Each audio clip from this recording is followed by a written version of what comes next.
How to fix keyboard input lag in games.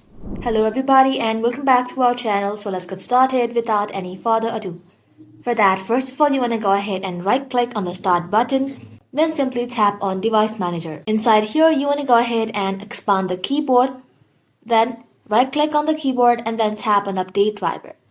Once done, simply tap on search automatically for drivers. And once the best driver is installed, you want to go ahead and simply tap on browse my computer for drivers.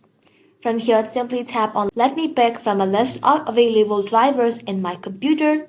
Then simply right click onto it and then tap on next. Once it is done, you want to go ahead and search for control panel in the search bar.